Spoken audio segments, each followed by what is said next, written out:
Hi, everybody. I just want to go over how our notebooks are going to work for class. Please don't panic when I say notebook. It is not something you were expected to purchase. We are about to start our Elements of Art unit. So we're going to be learning about the 7 elements of art as well as doing a little art history. In your Schoology, and yours is going to look a little different than mine right now, you're going to click on that Elements of Art unit. You'll see right now we have a color folder.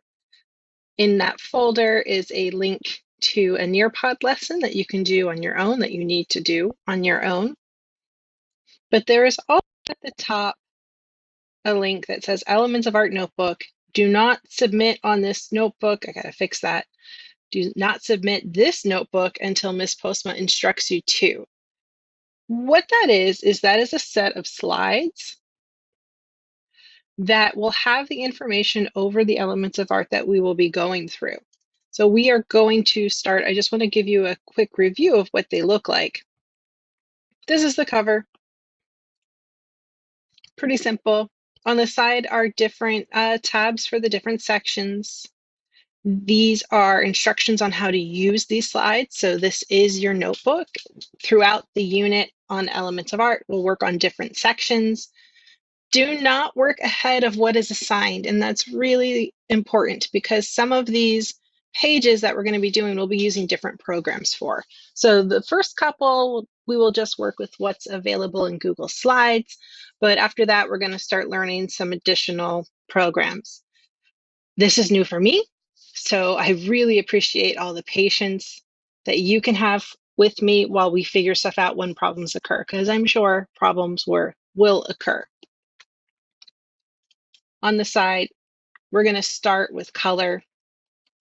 Here you'll see the element of art color. These are instructions on how you should proceed. Complete the Nearpod lesson on color. Look for the links in the folder, elements of art, unit, color. Read color page 1, which is the next slide with the definitions, and you might need to zoom in to see them. Use shapes and color tools and slides to complete page 2. So if I scroll down to my color page, obviously with it zoomed out in order to see the whole page, it's difficult to read the text. In your slides up here, you have a zoom option. So you can click on that and click on your slides. You can use your drag bars here in order to read things. So here it talks about warm colors, cool colors, what are complementary colors. You can find that information over here, and a couple of other definitions like at the bottom. For this first section, so I'm going to zoom out again, there are some shapes already created for you. There's instructions on how to do each section. The others, not so much. When you get to line, which is the next one, you're going to have to figure out what to do a little bit more on your own. But for color, since it's the first time we're doing this, there are pieces already created as well as examples. Some of the things that you'll be using here in order to determine tints and shades is you'll grab these rectangles over here and you can move them to the different spots. If everything's not aligned perfectly, that's okay. We're going to do the best we can. And you can replicate those. You can change the color for them up here if you were unaware of that. So you can choose a different color. The point being for this one that you'll be going from light to dark or tints to shades of one particular color. Next up, we have the ways you can show how you make secondary colors. I'm trying to use this like it's Illustrator. Apologize for that. Yeah, switch back in so everything fits. So what colors do you combine to make a secondary color? There are 3 primary colors. For here, I gave you one circle, copy and paste it to your heart's delight in order to do this. So first you will have secondary colors. You'll do the same thing for tertiary colors. Here I'm having you make your own shape. You find the shape tools up here.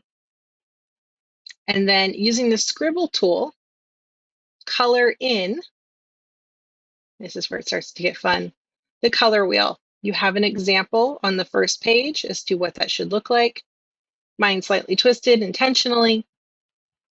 But you have your three primaries, red, blue, and yellow.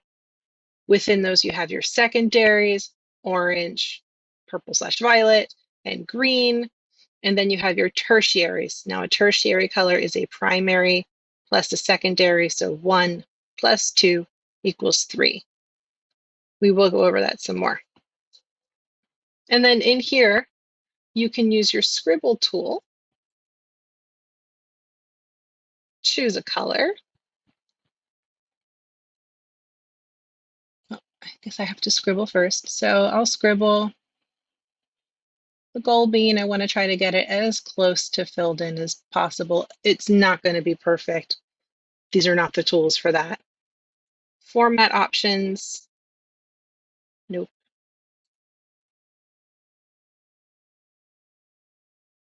Ah, here we go.